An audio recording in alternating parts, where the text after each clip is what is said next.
White হাউসের পাশে বন্দুকযুদ্ধ ও lockdown, JD ভ্যান্সের মোটরকেডের পাশেই চলল গুলি।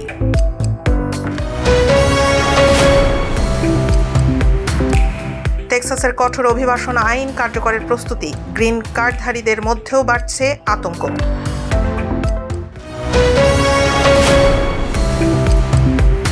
বাংলায় মমতার শাসনের অবসান, জয়ের পর মোদির বড় বার্তা, পরিবর্তন হয়ে গেছে। মার্কিন যুক্তরাষ্ট্রের রাজধানী ওয়াশিংটন ডিসিতে হোয়াইট হাউসের একদম কাছেই এক চাঞ্চল্যকর বন্দুকযুদ্ধের ঘটনা ঘটেছে। সিক্রেট সার্ভিসের ডেপুটি ডিরেক্টর ম্যাথু কুইন জানিয়েছেন, হোয়াইট হাউস কমপ্লেক্সের বাইরের সীমানায় টহল দেওয়ার সময় কর্মকর্তারা এক ব্যক্তিকে সশস্ত্র অবস্থায় দেখতে পান। কর্মকর্তাদের উপস্থিতি টের পেয়ে ওই ব্যক্তি পালানোর চেষ্টা করে এবং তাদের লক্ষ্য করে গুলি চালায়। আত্মরক্ষার্থে এবং নিরাপত্তা নিশ্চিতে সিক্রেট সার্ভিস পাল্টা গুলি চালালে সন্দেহভাজন ব্যক্তিটি গুলিবিদ্ধ হন। এরপর তাকে দ্রুত হাসপাতালে নিয়ে যাওয়া হয়। এই ঘটনার সময় প্রেসিডেন্ট ডোনাল্ড ট্রাম্প হোয়াইট হাউসের ভেতরে অবস্থান করছিলেন, যার ফলে নিরাপত্তা নিয়ে বড় ধরনের উদ্বেগ তৈরি হয়। যদিও হামলাকারীর মূল লক্ষ্য প্রেসিডেন্ট ছিলেন কিনা তা এখনও স্পষ্ট নয়। উল্লেখ্য যে হামলার ঠিক কিছুক্ষণ আগেই ওই রাস্তা দিয়ে ভাইস প্রেসিডেন্ট জেডি ভ্যান্সের মোটর শোভাযাত্রা অতিবাহিত হয়েছিল। ঘটনার পরপরই নিরাপত্তা রক্ষায় হোয়াইট হাউসে সাময়িক লকডাউন দেওয়া হয়। দুর্ভাগ্যবশত সন্দেহভাজন ব্যক্তির ছোড়াগুলিতে এক কিশোর পথচারী আহত হয়েছে, তবে তার আঘাত প্রাণঘাতী নয় বলে নিশ্চিত করা হয়েছে। গত মাসের শেষে হোয়াইট হাউস করেসপন্ডেন্টস অ্যাসোসিয়েশনের ডিনারে ঘটে যাওয়া গুলিবর্ষণের ঘটনার রেশ কাটতে না কাটতেই এই নতুন হামলা নিরাপত্তা সংস্থাগুলোকে আরও সতর্ক করে তুলেছে। সিক্রেট সার্ভিস ঘটনাস্থল থেকে হামলাকারীর ব্যবহৃত অস্ত্রটি উদ্ধার করেছে। বর্তমানে ওয়াশিংটন ডিসি পুলিশ বিভাগ এই পুরো ঘটনার নেপথ্য কারণ উদ্ঘাটনে বিস্তারিত তদন্ত চালাচ্ছে। হোয়াইট হাউসের মতো উচ্চ নিরাপত্তা বেষ্টিত এলাকায় এই ধরনের অনুপ্রবেশ এবং হামলার চেষ্টা মার্কিন প্রশাসনের জন্য একটি বড় চ্যালেঞ্জ হয়ে দাঁড়িয়েছে।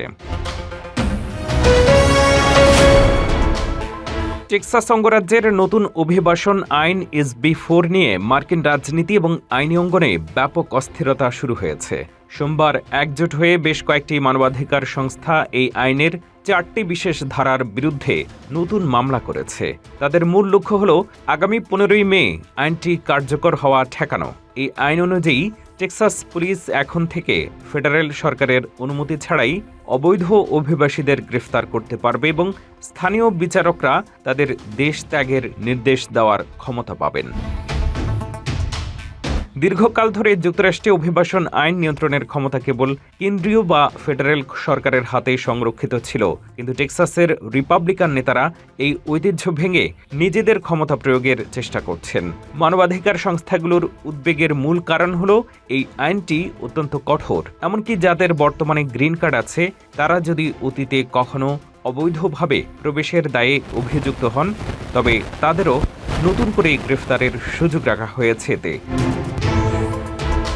এছাড়া কেন্দ্রীয় আদালত কারো আশ্রয়ের আবেদন বিচারাধীন থাকলেও রাজ্যের বিচারকরা তাকে বহিষ্কার করতে পারবেন।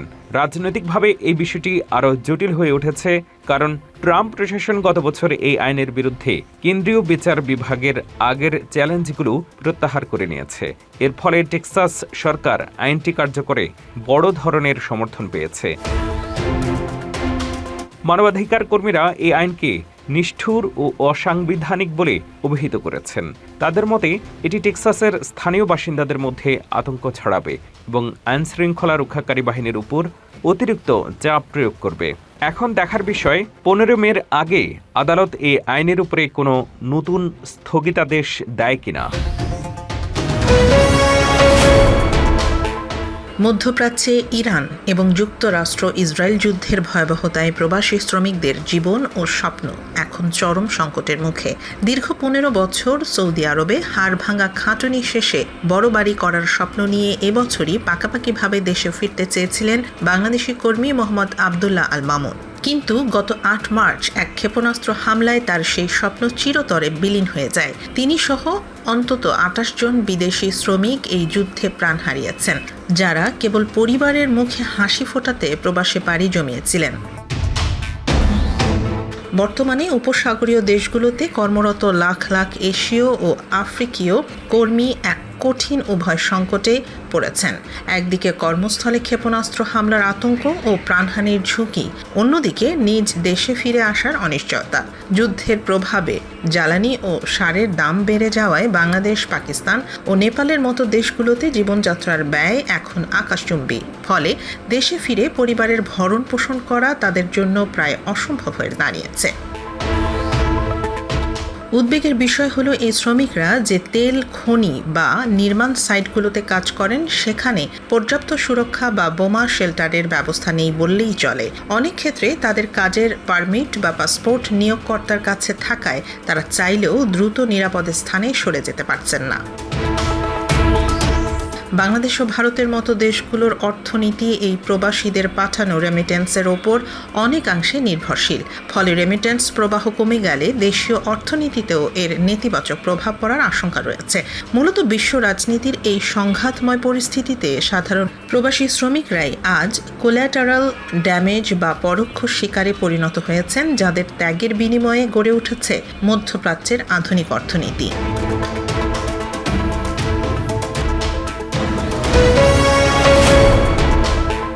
ভূমধ্যসাগর পাড়ি দিয়ে ইউরোপে যাওয়ার চেষ্টাকালে গত এক সপ্তাহে 435 জন অভিবাসীকে সমুদ্র থেকে উদ্ধার করে পুনরায় লিবিয়ায় ফেরত পাঠানো হয়েছে।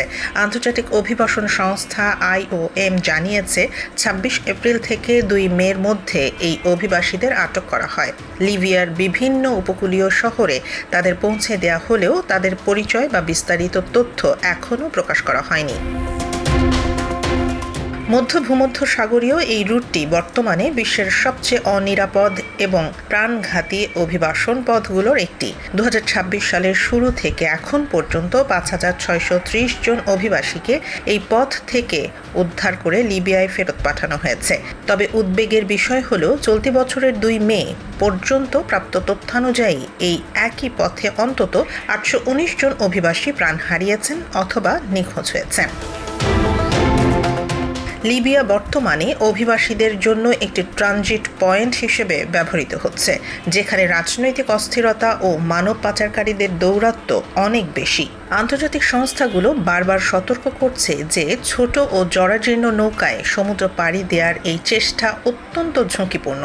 তা সত্ত্বেও উন্নত জীবনের আশায় হাজার হাজার মানুষ প্রতিনিয়ত এই মরণ ফাঁদে পা দিচ্ছেন। IOM এবং অন্যান্য মানবাধিকার সংস্থাগুলো এই সংকটের দীর্ঘমেয়াদী সমাধানের জন্য নিরাপদ অভিবাসন পথ তৈরি এবং লিবিয়ায় ফেরত পাঠানো অভিবাসীদের মানবিক সুরক্ষা নিশ্চিত করার ওপর জোর দিচ্ছে।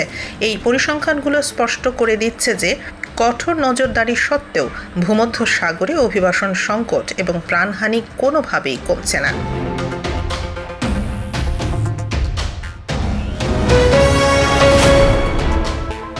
ইরান যুক্তরাষ্ট্রের ক্রমবর্ধমান সামরিক উত্তেজনা, তেলের বাজারে অস্থিরতা এবং মার্কিন ডলারের শক্তিশালী অবস্থানের কারণে বিশ্ববাজারে স্বর্ণের দামে বড় ধরনের ধস নেমেছে। সোমবার লেনদেন শুরুর কয়েক ঘন্টার মধ্যেই মূল্যবান এই ধাতুর দাম 1.3% বেশি কমে প্রতি আউন্স $4,553 নেমে আসে। বাজার বিশ্লেষকদের মতে ভূ রাজনৈতিক সংকটের এই সময়ে বিনিয়োগকারীরা স্বর্ণের চেয়ে নগদ ডলারকে বেশি নিরাপদ মনে করছেন, যা স্বর্ণের উপরে বাড়তি চাপ তৈরি করেছে। স্বর্ণের দাম কমার পেছনে তেলের বাজারের অস্থিরতাও একটি বড় কারণ। হরমুজ প্রণালীতে মার্কিন যুদ্ধজাহাজ হামলার পাল্টাপাল্টি দাবির প্রেক্ষাপটে অপরিশোধিত তেলের দাম বেড়ে ব্যারেল প্রতি $113 ছাড়িয়েছে। জ্বালানির এই মূল্যবৃদ্ধি বৈশ্বিক অর্থনীতিতে নতুন করে মুদ্রাস্ফীতির আশঙ্কা তৈরি করেছে। ফলে মার্কিন কেন্দ্রীয় ব্যাংক ফেড সুদের হার কমানোর সিদ্ধান্ত পিছিয়ে দিতে পারে বলে ধারণা করা হচ্ছে। সুদের হার উচ্চ থাকলে বিনিয়োগকারীরা স্বর্ণের প্রতি আগ্রহ হারিয়ে ফেলেন, কারণ এটি কোনো নিয়মিত লভ্যাংশ প্রদান করে না। আন্তর্জাতিক এই পরিস্থিতির সরাসরি প্রভাব পড়েছে অন্যান্য ধাতুর উপরেও। বিশ্ববাজারে রূপার দাম প্রায় 3.1% কমেছে এবং প্ল্যাটিনাম ও প্যালাডিয়ামের দামও উল্লেখযোগ্য হারে হ্রাস পেয়েছে। এছাড়া চীন এবং জাপানের মতো বড় বাজারগুলোতে সরকারি ছুটি থাকায় লেনদেনের গতি কম ছিল, যা বাজারকে আরও অস্থিতিশীল করে তুলেছে। বিশ্ববাজারের এই বড় পরিবর্তনের ঢেউ খুব শীঘ্রই বাংলাদেশের স্থানীয় বাজারেও আছড়ে পড়তে পারে। স্থানীয় জুয়েলারি ব্যবসায়ীদের সংগঠন বাজুস খুব দ্রুতই বিশ্ববাজারের সাথে সমন্বয় করে দেশের বাজারে স্বর্ণের নতুন দাম ঘোষণা করতে পারে। মূলত ভূ রাজনৈতিক লড়াই এবং অর্থনৈতিক অনিশ্চয়তার জাঁতাকলে পড়ে স্বর্ণের বাজার এখন টালমাটাল অবস্থায় রয়েছে।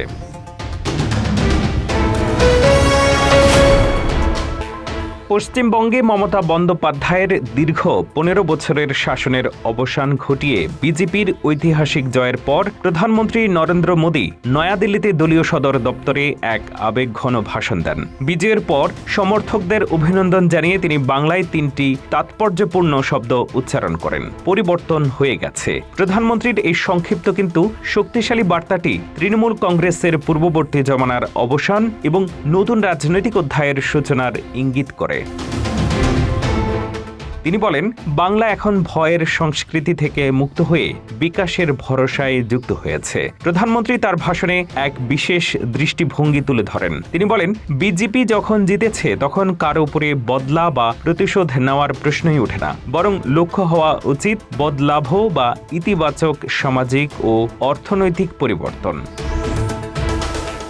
তিনি আহ্বান জানান যে রাজনীতিতে এখন ভয়ের পরিবর্তে ভবিষ্যৎ নিয়ে আলোচনা হওয়া উচিত। মোদী তার বক্তব্যে উত্তর ভারতের গঙ্গোত্রী থেকে দক্ষিণ ভারতের বঙ্গোপসাগর তথা গঙ্গাসাগর পর্যন্ত বিজেপির সাফল্যের কথা উল্লেখ করে বলেন, সর্বত্রই আজ পদ্ম প্রস্ফুটিত হয়েছে।